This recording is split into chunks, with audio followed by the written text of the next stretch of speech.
Selamat pagi untuk kita semua, selamat bertemu kembali dalam pembelajaran studi PL3 Kitab Sejarah. Dan pertemuan hari ini kita akan mempelajari masuk pada kitab 1 Raja-Raja atau surat Raja-Raja yang pertama, ya. Penjelasan saya mengambil sumber dari Singapore Bible College yang dituliskan oleh Dr. Rick Griffith, ya. Saya mengambil sumber ini karena ada banyak hal yang luar biasa yang untuk mempermudah kita untuk dapat menangkap dan mengerti tentang kitab Raja-Raja. Dalam kitab Raja-Raja ini adalah penjelasannya dan kita akan melihat bagaimana janji-janji dalam perjanjian Daud. Apa yang Tuhan janjikan pada Daud dalam 2 Samuel 7 ayat 12 sampai 16 untuk tentang anak rumahnya tidak pernah dimusnahkan keturunannya.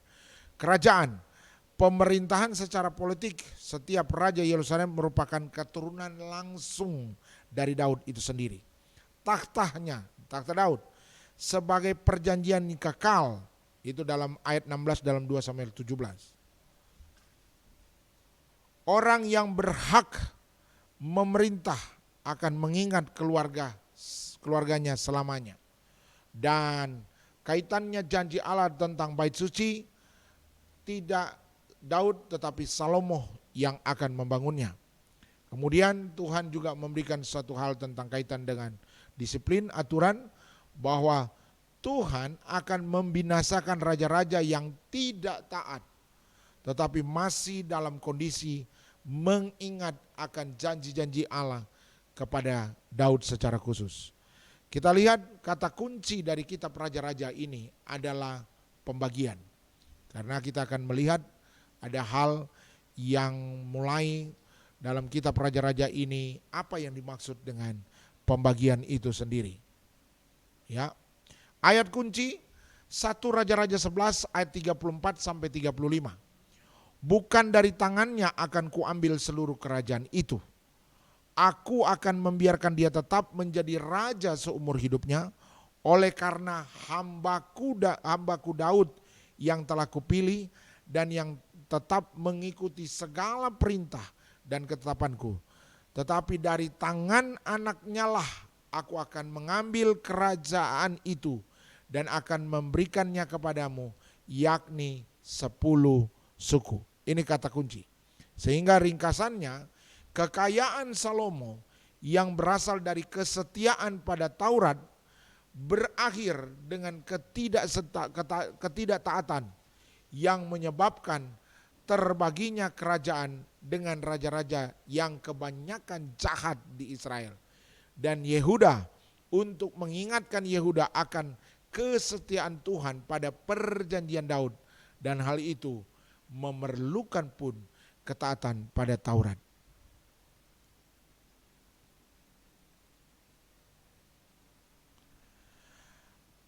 Kita lihat apa yang dibahas dan garis besar kurang lebih ruang lingkup 1 dan 2 Raja-Raja sebenarnya hanya satu buku. Kalau kita lihat dalam penamaan dari kitab ini, ya. Dari bahasa dalam kanon Ibrani ini disebut dalam satu kitab, 1 dan 2 Raja-Raja, yang disebut dengan kitab Raja-Raja, ya. Tetapi pada 1 Raja-Raja pertama, ayat yang pertama, maka perkataan pertama itu yang menjadikan 1 Raja-Raja. Satu gulungan, dan dalam Septuaginta mereka para teolog memutuskan untuk dipisahkan menjadi 2 kitab, yaitu kitab 1 Raja-Raja dan 2 Raja-Raja. Dalam Septuaginta judulnya menjadi 3 dan 4 Raja-Raja, sejak 1 dan 2 Samuel diatur sebagai 1 dan 2 Raja-Raja. Maksudnya begini, kitab 1 Samuel juga itu sebenarnya satu kitab. Jadi satu kitab, dan ketika Samuel dibagi menjadi 1 dan 2, maka kitab Raja-Raja ini juga satu kitab. Akhirnya dibilang jadi 3 dan 4 Raja-Raja. Itu maksudnya dalam penemuannya. Tetapi Yeremia menyebut 1 dan 2 Raja-Raja sebagai buku para raja sekitar 6 abad kemudian. Judul ini menunjukkan sebagai buku yang dicatat diterjemahkan dalam kebangkitan setiap raja Israel dan Yehuda kecuali Saul. Ya. Penulisan. Bukti dari eksternal, dari luar. Menurut tradisi Talmud, penulis dari buku raja-raja menunjuk pada Yeremia. Dan ini dititik beratkan dari penulisan paralel antara catatan ini dan suara kenabian Yeremia. Tanggal penulisan sekitar 560 sampai 550 sebelum Masehi. Sejarah kitab raja-raja berlangsung kurang lebih selama 400 tahun. Satu raja-raja dimulai tahun 970 before Christ, kematian Daud, sampai tahun 850 before Christ atau 80 tahun sesudah perpecahan Israel. Karena itu satu raja-raja juga disebut sebagai kitab perpecahan, ya, kitab perpecahan. Siapa penerima dari kitab raja-raja? Buku raja-raja ini dituliskan untuk mengingat kerajaan Yehuda sebelum, ya, satu raja-raja 1 pasal sampai pasal 11, ya, 1 sampai 2 raja-raja 23, dan setelah itu 2 raja-raja 24 dan 25, hal itu sendiri dalam perbudakan di Babel. Jadi penerima mereka adalah orang-orang Israel dan sebelum mereka dibuang ke Babel, dan ada sendiri di dalam masa perbudakan itu. Ya. Kenapa? Apa yang menyebabkannya? Peristiwa apa? Ada kaitannya dengan Ulangan 28, perintah Musa. Jika engkau taat, jika engkau tidak mendengar, dalam Ulangan 28, kalau engkau mendengar maka engkau akan diberkati begini-begini dan seterusnya. Jika tidak engkau taat, tidak mendengar, maka menjadi gini dan kutuk dan semuanya. Dan akhirnya singkat cerita, orang Israel harus mengalami perbudakan. Tujuan dari kitab raja-raja ini adalah raja-raja menunjukkan bahwa keberadaan manusia bergantung pada kesetiaan pada perjanjian Musa. Itu mengajarkan pada masa pembuangan untuk belajar dari kesalahan masa lalu yang mereka buat dari para pendahulu mereka. Tujuan raja-raja ini adalah untuk menggenapkan dalam sejarah bahwa Israel sejak masa perbudakan memiliki masalah dengan penyembahan berhala. Jadi kitab raja-raja ini maka akan sangat banyak penulisannya tentang kaitannya dengan penyembahan berhala. Sejarah kerajaan pada zaman ini, ya, kapan antara range-nya itu dari tahun 1000 di antara kurang lebih dari masa Raja Daud menuju pada masa Yesus tahun 0, ya, dari 1000 tahun 1000 sebelum Masehi menuju tahun 0, ya. Tahun 0. Nah, periode kalau kita lihat dari 1100 sampai 1000, periode sampai 970 itu periode 1 dan 2 Samuel, maka 970 sampai 560 periode kitab raja-raja ini, 1 dan 2 raja-raja, ya. Saudara lihat dalam periode waktunya itu. Lihat, kalau tahun 1050 sampai 930 kerajaan masih bersatu dari Daud, dari Saul, Daud, kemudian sampai kepada Salomo. Salomo mati, mulailah kerajaan ini terbagi, terpecah, ya. Kemudian ada kerajaan tersendiri ke Israel dan Yehuda tahun 722 sampai 586, dan kemudian 536 masuk itu, yaitu ke masa pembuangan mereka, dan kemudian kaitannya menuju masa ITP, ya. Garis besar dari kitab 1 Raja-Raja. 1 Raja-Raja pasal 1 ayat 1 sampai pasal 2 sampai 12 menceritakan tentang hari-hari terakhir daripada kehidupan Raja Daud. 1 Raja-Raja 2 pasal 13 sampai pasal 11 ayat 43 menceritakan Salomo dengan segala kemuliaannya. Pasal 12 ayat 1 dalam kitab Raja-Raja ini sampai pasal 16 ayat 28 tentang pembagian, permusuhan, dan penggabungan 2 suku dan 10 suku. 1 Raja-Raja 16 ayat 29 sampai 1 Raja-Raja 22 ayat 40 tentang Elia dan pemerintahan Raja Ahab. Saudara lihat pembagian kerajaan, tabelnya akan mempermudah. Sebelum kerajaan terpisah, awal pemisahan. Pasal 1 sampai pasal 11 yang warna merah ini menceritakan sebelum kerajaan terpisah. Sementara pasal 12 sampai pasal 22 itu terbagi dua. Pasal 1 sampai 11 belum terpisah, kebanyakan taat. Ketika terjadi pemisahan banyak yang tidak taat. Pada pasal 1 sampai 11 mereka menyembah Tuhan. Pasal 12 sampai 22 mereka banyak menyembah berhala. Pasal 1 sampai pasal 11 menceritakan kerajaan raja dalam ketenangan, tetapi pasal 12 sampai 22 kerajaan dalam kekacauan.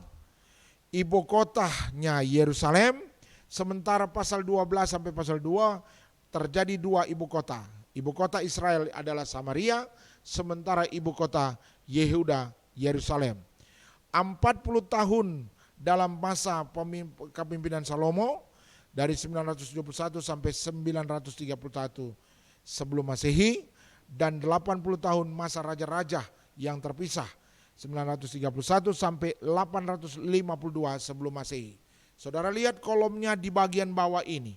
Ada 6 kolom ini. 6 kolom inilah yang akan kita jelaskan.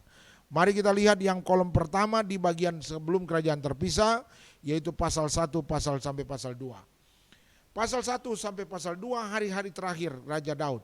Apa yang di situ? Ada cerita tentang gadis Sunem. Karena Daud sakit, maka mereka berpikir, oh Daud harus diberikan. Mereka berpikir Daud banyak istri, banyak selir.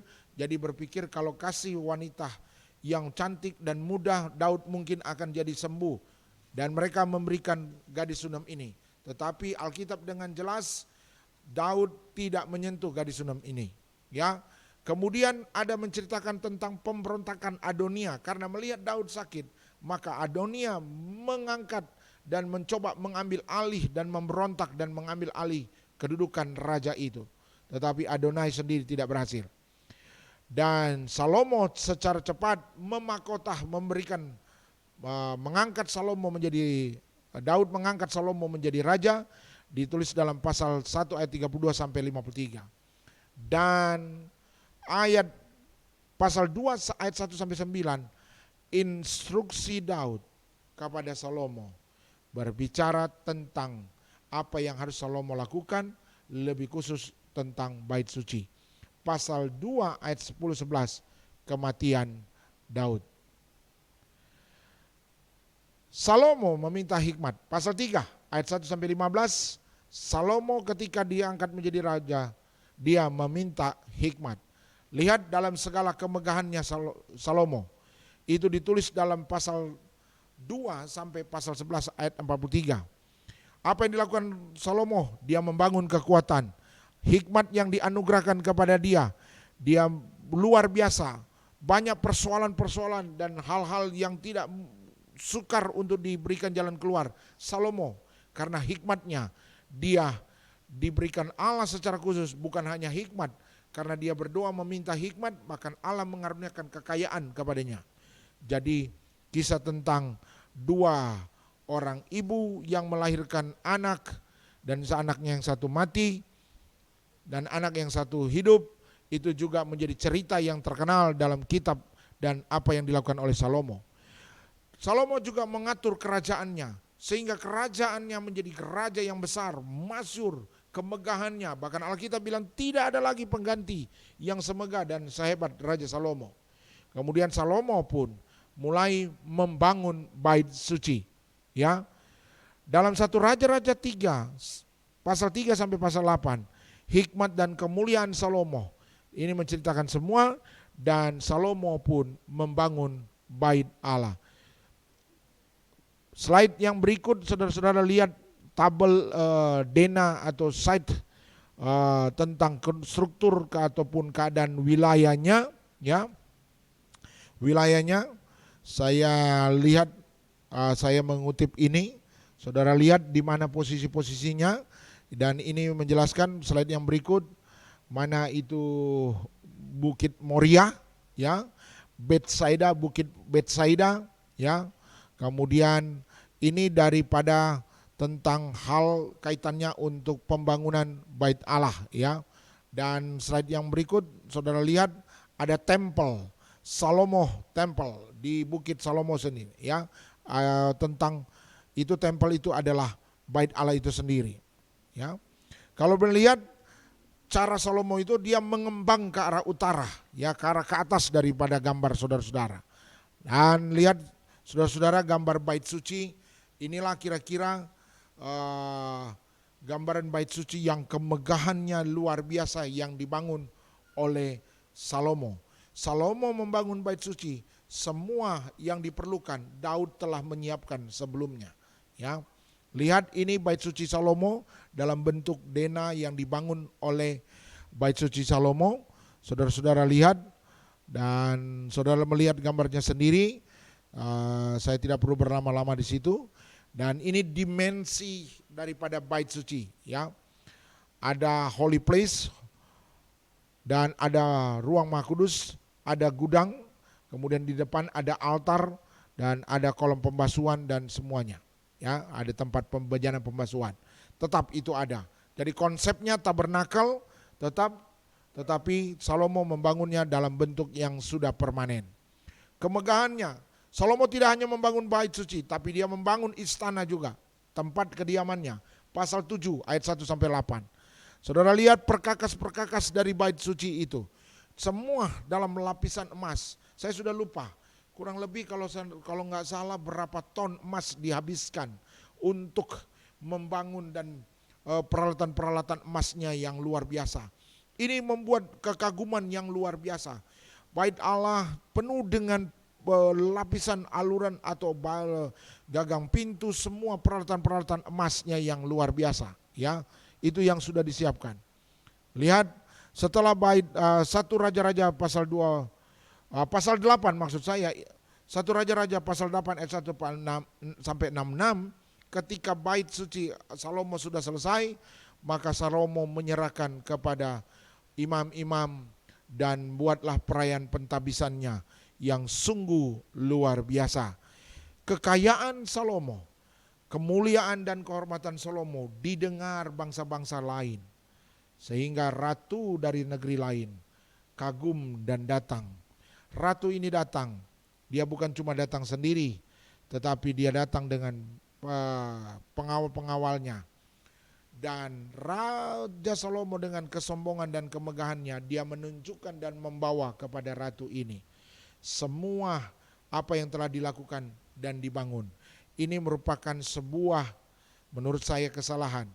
Dan akhirnya bangsa lain tahu betul apa dan kemegahan-kemegahan, harta-harta yang dimiliki, kekayaan yang dimiliki oleh Salomo.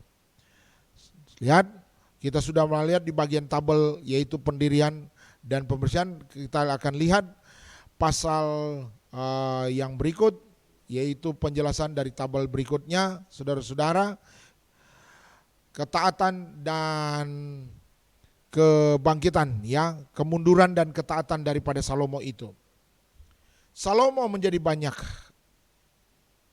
uang, kaya, dan kedudukannya. Dia memiliki wanita karena upeti yang diberikan dari bangsa-bangsa sekitar. Bahkan bukan hanya kekayaan, bahkan mereka memberikan upeti selir ataupun istri kepada Salomo. Dengan hal kemegahan itu, Salomo menjadi beralih hatinya, ya. Dan terjadilah kemurtatan ataupun kemunduran dari Salomo secara pribadi. Dijelaskan di dalam pasalnya yang ke-11, ya. Dan Salomo juga harus mengelawan, ada bangkit musuh-musuh. Ya, ketika Salomo tidak taat, maka bangkit musuh-musuh untuk melawan Salomo. Itu terjadi, dituliskan dalam 1 Raja-Raja pasal 11 ayat 26 sampai 40. Dan pada ayat 43 menuliskan kematian Salomo. Kematian Salomo, saudara-saudara, maka penggantinya, ya saudara-saudara, saudara melihat slide berikut, penjelasan masuk dalam, yaitu pembagian. Pembagian permusuhan. 1 Raja-Raja 12 ayat 1 sampai pasal 16 ayat 28. Kekacauan kerajaan di Sikam. Terjadi kekacauan. Apa yang meributkan dua raja, yaitu Yerobeam dan Rehabeam. Sehingga itu dijelaskan dalam pasal 12 ayat 14. Saudara lihat tabel yang di dalam awal pemisahan, di kolom yang pertama di bagian bawah. Ada itu raja-raja J dan R pasal 12 dan 14. J itu adalah Yerobeam, R itu adalah Rehabeam. Ya. Diawali dengan pembagian kerajaan. Saudara lihat terpecahnya kerajaan, retak. Dan lihat peta, saudara-saudara. Yang tadinya sebelah kiri gambar peta itu, suku-suku ini semua, 12 suku ya, yang mengalami, yang dapat pembagian.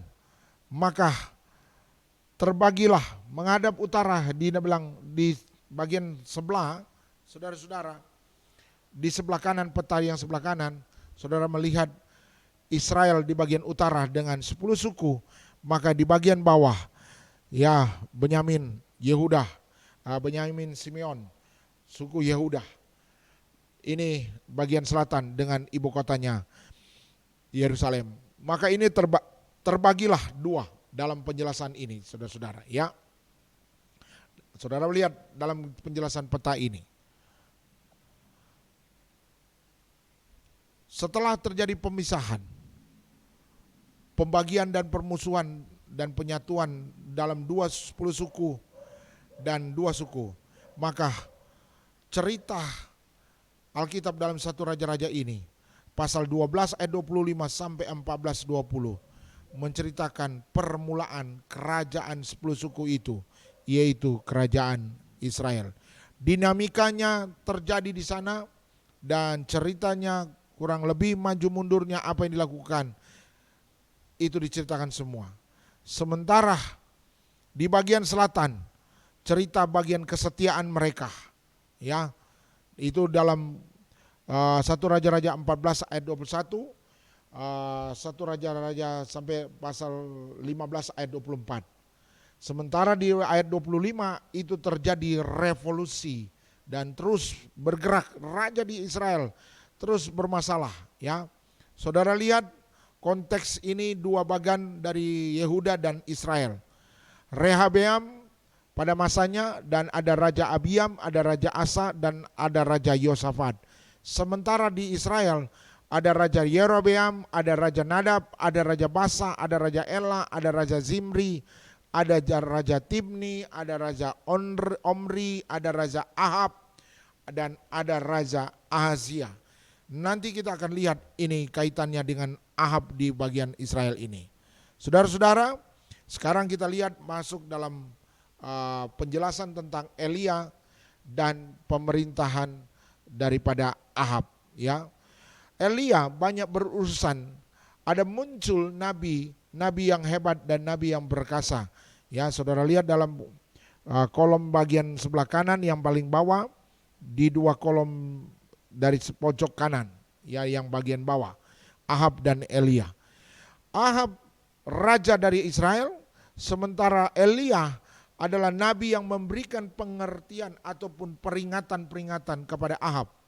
Saudara-saudara, pasal 17 daripada pasal 16 sampai pasal 22, pasal 17 secara khusus itu menjelaskan bagaimana awal mula Elia dipanggil Allah untuk menjadi alatnya, menjadi nabinya, menjadi nabi yang sangat-sangat fenomenal dan sangat-sangat luar biasa.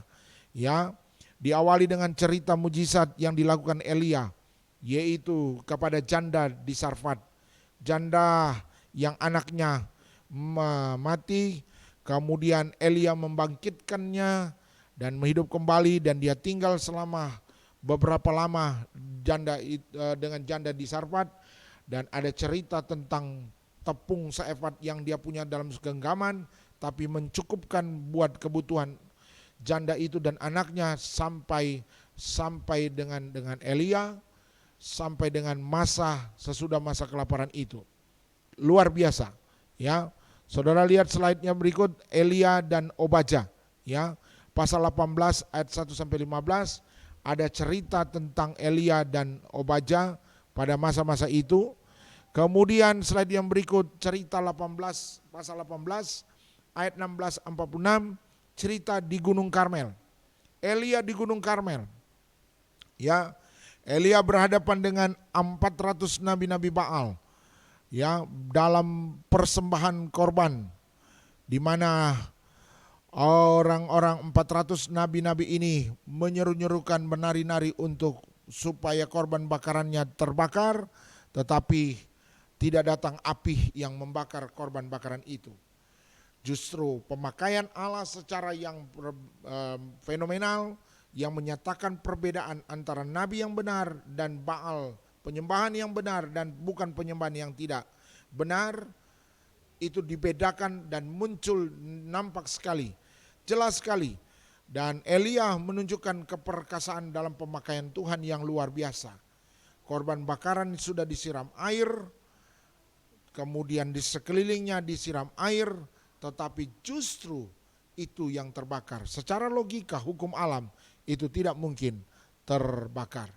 Dan sesudah puncaknya seluruh nabi Baal itu dibunuh. Maka timbullah pertanyaan. Mungkin kita bertanya, pada hukum Taurat yang ke-6 menyatakan tidak boleh untuk membunuh. Itu dijelaskan dalam kitab Keluaran. Apakah membunuh untuk menyatakan penghukuman pada Nabi Baal itu layak? Dan apakah itu juga membatalkan hukum Taurat? Maka jawabannya adalah menurut hukum Musa, maka nabi-nabi Yahudi dibunuh jika memberikan nubuatan palsu. Ulangan 18 ayat 20.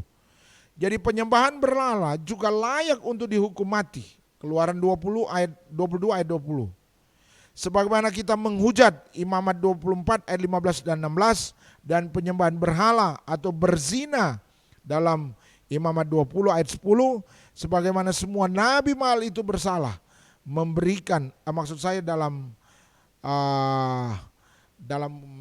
Raja-Raja 20 ayat 10, ya, memberikan nubuatan palsu yang berkaitan pengkhianatan pelawan pemerintahan Tuhan dalam Yahudi.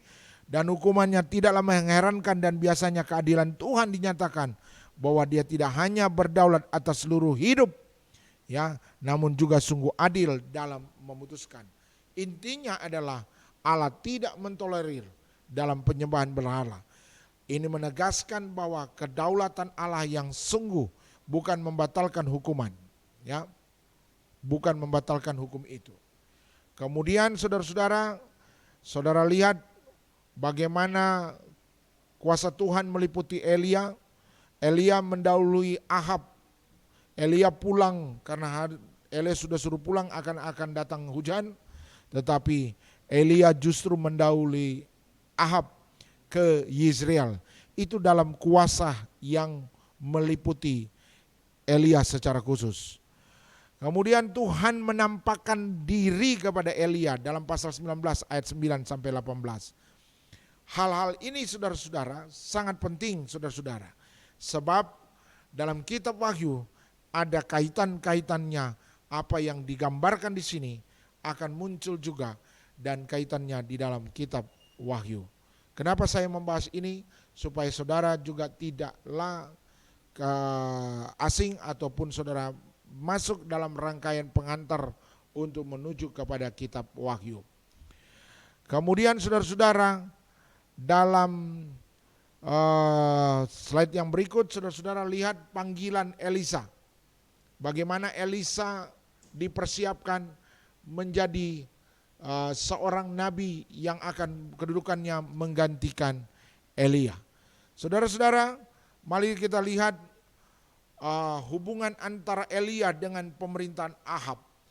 Ahab adalah raja yang jahat, raja yang tidak setia, raja Israel, dan Ahab mendapat peringatan-peringatan dari Elia, ya.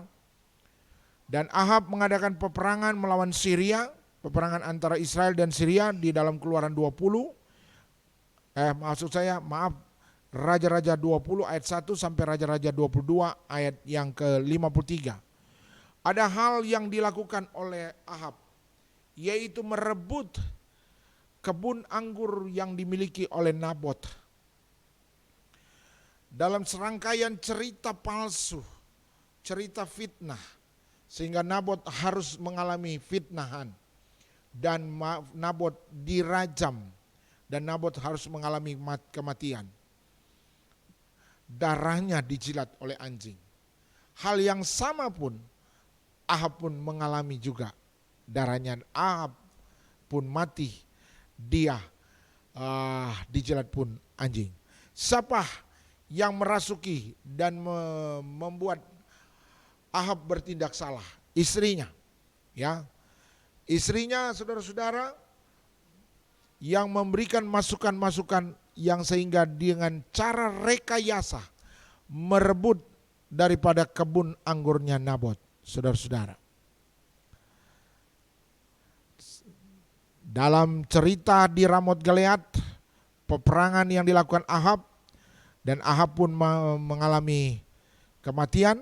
Seorang prajurit dari prajurit musuh asal melemparkan busur panahnya, dan tepatlah, padahal di situ diceritakan Ahab sudah menyamar menjadi seperti raja, menjadi prajurit biasa, tetapi anak panah daripada musuh dan mengena Raja Ahab, dan Ahab mati, dan kereta bekas darahnya itu pun dijilat anjing. Jadi tetap apa yang Elia sampaikan, maksud saya Elia kabarkan, itu pun terjadi. Saudara-saudara, bagian akhir dari slide ini nanti kita akan jelaskan lebih dalam lagi di bagian yang berikut.